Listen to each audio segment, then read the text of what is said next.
সুবহানাল্লাহ আলহামদুলিল্লাহ লা ইলাহা আল্লামা সাইদি তুমি মরণে শহীদ হয়েছো তুমি এটাই জানি। কথা বলুন ঠিক না ঠিক?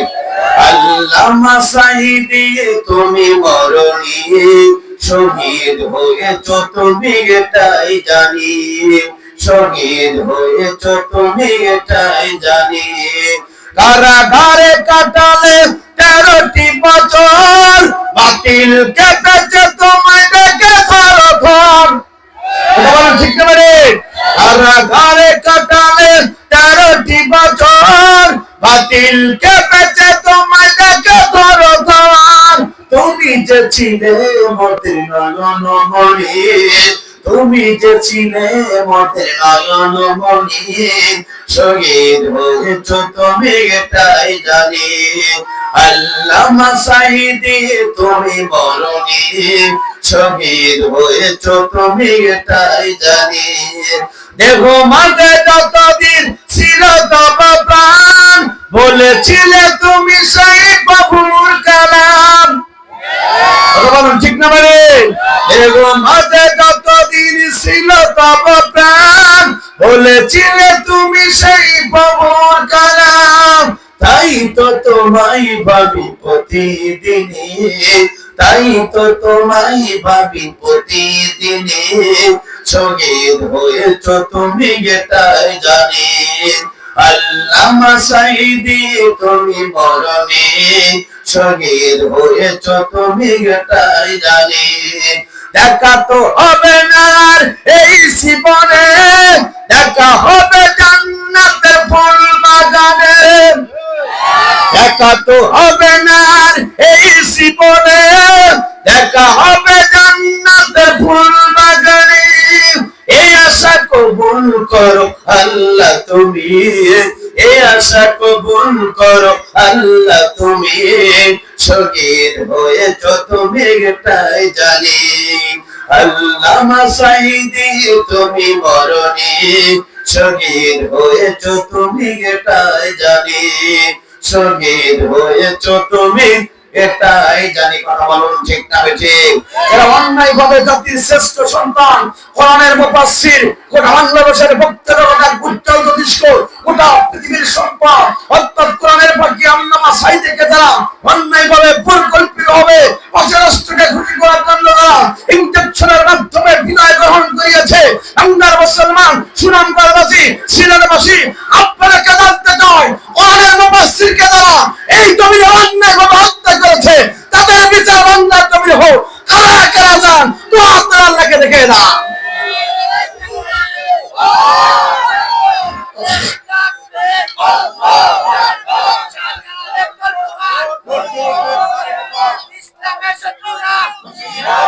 আমার বন্ধুরা লক্ষ্য করুন, আমার বন্ধুরা লক্ষ্য করুন, আজকে আগামীতে এই বাংলার জমিনে টেকনাফ থেকে তেতুলিয়া, রূপসা থেকে বাথুলিয়া, সুন্দরবন থেকে বান্দরবন, প্রত্যেকটা মুসলমানরা আজকে ঐক্যবদ্ধ হয়েছে এই বাংলাদেশকে দুর্নীতিমুক্ত বাংলাদেশ দেখতে চায়। এই বাংলাদেশকে স্বৈরাচার মুক্ত বাংলাদেশ দেখতে চায়। এদেশের মানুষেরা অর্থান্বিতে তার 50 টাকার জন্য নিজের শরীর তলস্কা করবে, এই সমাজে হতে পারে না। আগামীতে ইনশাআল্লাহ বাংলার জমিনে মুসলমানদের জমিন, শাহপুরের জমিন, শাহজালালের জমিন, এই পবিত্র ভূমিতে ইসলাম কায়েম হবেই হবে। সেই ইসলামকে কায়েম করার জন্য যদি আপনাকে আমাকে রক্ত দিতে হয়, জীবন দিতে হয়, জীবন দেবো, রক্ত দেবো, কোরআন ছাড়বো না। কারণ আগামীর বাংলাদেশ হবে কোরআনের বাংলাদেশ। স্বাধীনতার 53 বছর পর্যন্ত দেশের মানুষের অনেক খানা কেটে গেছে, ভূমি কেটে গেছে, চাচা কেটে গেছে, আর দেখতে চাই না। অর্থাৎ ভূমি দিয়ে বাংলা মুসলমানের 1 ইঞ্চি শান্তি মুখে আনতে পারলো না। শান্তি যদি আনতে চায় আল্লাহর কোরআনের ছাড়া অন্য কোনো রাস্তা নাই। কথা বলুন ঠিক না ঠিক?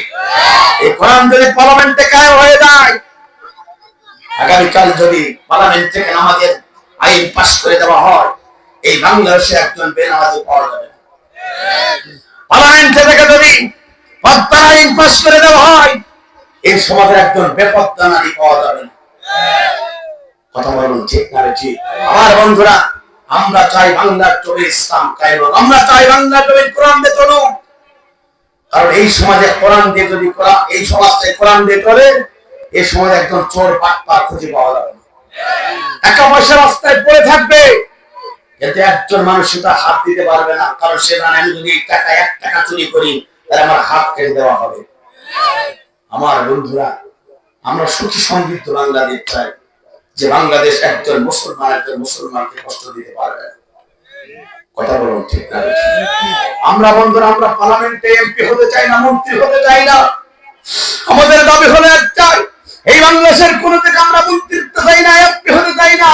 আমাদের দাবি হলো একটা, জমিন যার, আইন চলবে তার, ইল হুকমা ইল্লা লিল্লাহ, সৃষ্টি তার, আইন চলবে তার। কারণ আল্লাহর আইন চললে এই সমাজে কোন মানুষ না খেয়ে মারা যাবে। কথা বলুন ঠিক না ঠিক? নবীর প্রিয় সাহাবী আবু বকর রাদিয়াল্লাহু তাআলা ইসলাম কবুল করলেন, কালেমা গ্রহণ করে মুসলমান হয়ে গেল। কিছুদিন অতিবাহিত হয়ে গেল, উহুদ যুদ্ধের ময়দানে যাওয়া হয়ে গেল। বিশ্বনবী তার 3টা সন্তানকে অনুমতি দেন জিহাদের ময়দানে যাওয়ার জন্য। 3টা সন্তান জিহাদের ময়দানে যাওয়ার অনুমতি পেলেন। রাসূল বললেন, যাও তোমাদের পিতামাতার কাছ থেকে বিদায় নিয়ে আসো। 3টা সন্তান বাড়ি চলে আসলো, এসে বলেন, আব্বা জান, আমরা জিহাদের ময়দানে দিন প্রতিষ্ঠার জন্য যেতেছি, আপনি আমাকে অনুমতি দেন। আমাদের 3 ভাইকে সঙ্গে সঙ্গে আমাদের 3টা ভাইকে অনুমতি দিলেন। চিৎকার করে বলেন আল্লাহু আকবার। 3টা ভাই চলে গেল মায়ের কাছে, মায়ের কাছ থেকে বিদায় নেওয়ার জন্য। মায়ের কাছ থেকে বিদায় নিলেন, চলে যাচ্ছেন বিশ্বনবীর কাছে। পেছন দিক থেকে আমার তোমার ডাকলেন, বাবা, তোমরা জিহাদের ময়দানে দিন প্রতিষ্ঠার আন্দোলনে সম্পৃক্ত হতে যাচ্ছ, আমি তোমাদের বাবা, আমিও তোমাদের সাথে জিহাদের ময়দানে যেতে চাই।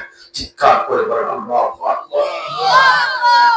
বিশ্বনবীর প্রিয় সাহাবী আবু ইবনুল জুমুর 3টা সন্তান বলেন, বাবা, আপনি আমাদের সাথে জিহাদের ময়দানে যাবেন, কিন্তু আপনার 2টা পা নষ্ট, প্যারালাইসিস, আপনি কিভাবে যাবেন? সঙ্গে সঙ্গে আমার প্রিয় বললেন, আমার সন্তান শুনে রাখো, আমার 2টা পা না থাকতে পারে, কিন্তু আমার মনে কামনা বাসনা হলো আমি আমার জীবনটা জিহাদের ময়দানে আল্লাহর জন্য উৎসর্গ করে দিই। চিৎকার করে বলেন আল্লাহু আকবার। রাসূল বলেছেন, যার জীবনে জিহাদের তামান্না নাই, ওর মৃত্যু হবে মুনাফিকের মৃত্যু। যার জীবনে ইসলাম প্রতিষ্ঠার আন্দোলনের সম্পৃক্ত নাই, তার জীবনটার মৃত্যুটা হবে জাহিলিয়াতপূর্ণ মৃত্যু। কথা বলুন ঠিক না বেঠিক? এইজন্য আমার বন্ধুরা, আপনাকে আমাকে এখন থেকে ঐক্যবদ্ধ হতে হবে যে আগামীতে আপনার জীবনটা জিহাদের ময়দানে উৎসর্গ হবে।